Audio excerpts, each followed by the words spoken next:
Hello there, you beautiful people. Now, it's very common when we're working with logic to want to combine multiple conditions into one. And this is where logical operators come in. In this lecture, you're going to learn about the not, or, and logical operators. So by the end of this lecture, you're going to know what these powerful operators are and how and when to use them. This is useful basically everywhere in logic. In fact, without knowing about logical operators, you won't be able to do much real logic at all. So with that, let's get into it. So the first question is, what the heck are logical operators?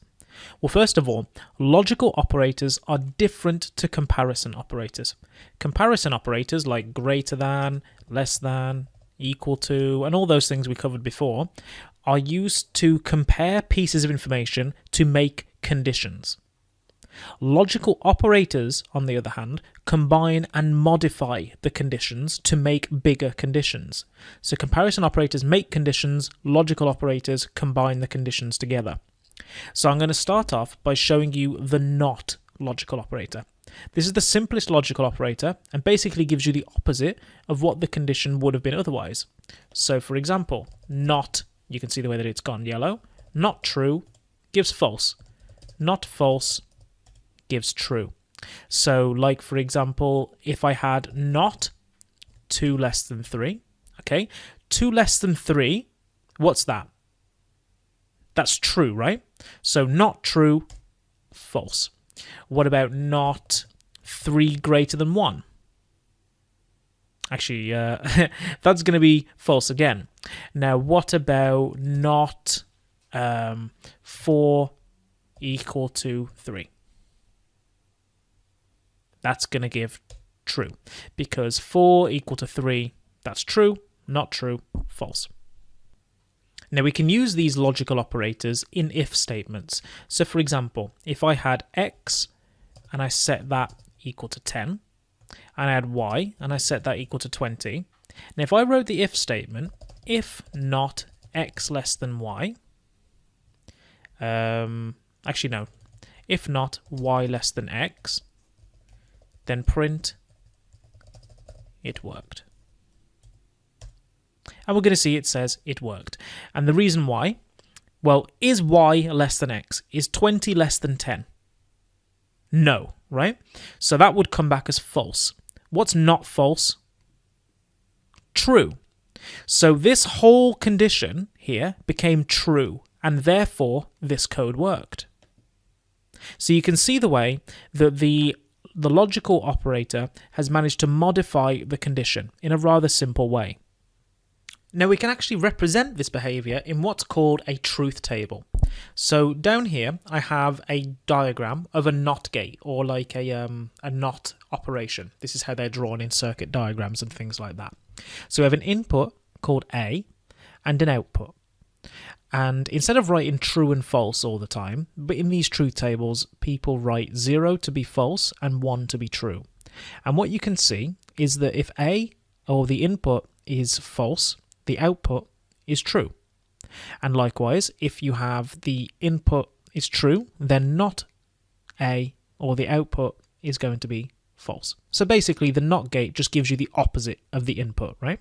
So with that out of the way, let's have a look at the AND operator. Now this is the truth table for the AND operator. You can see that unlike the NOT, which only had 1 input, AND has 2, right? So you've got A and you've got B, and you get 1 output. So the key thing about the AND is that it only gives you true if both of the inputs are true. So if A, another way of saying that is if A and B are true, then the output will be true. That's why it's called the AND gate. So if you look here, if A is false and B is false, you're going to get false. If either one of them are true, you still get false, but when A and B are true, you get true. So that's the AND gate. Let me show you an example of this in our Python code. So as an example, let's say we have C is equal to 10, and we have D which is equal to 5. Now, if we have an if statement like this, if C is greater than 10 and D is greater than 1, print it worked. Now, why didn't that work?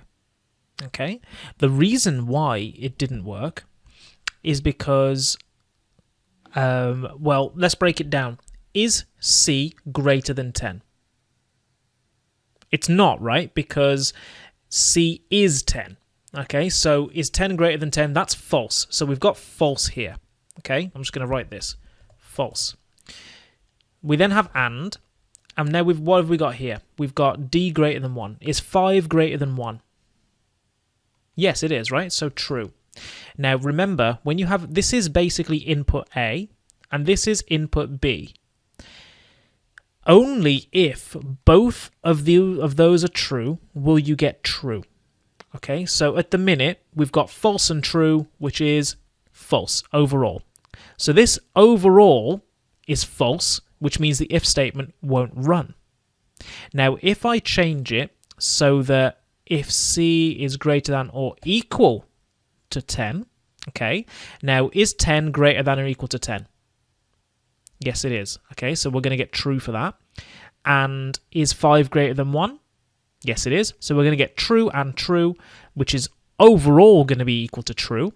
So this whole thing is going to be equal to true, which means if true, that means the whole code inside is going to run, doesn't it? So if I click that, there we go. So now because both of the conditions are true, our code will work.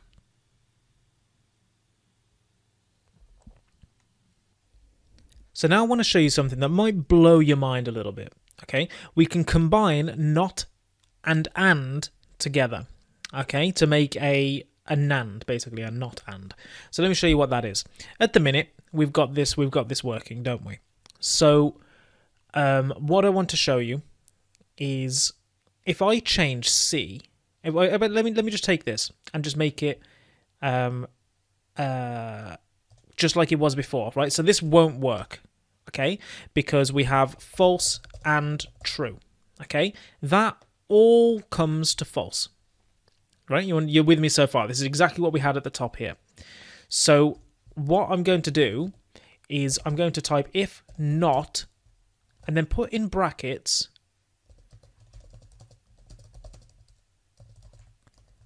like that. Okay, print it worked. So let's have a little breakdown of what this is going to do. Okay, now you remember from the BODMAS and math stuff that we did before, whatever's inside of brackets is going to be executed first. So let's start there. Is C greater than 10? Is 10 greater than 10? That's false, right? So that's going to be false.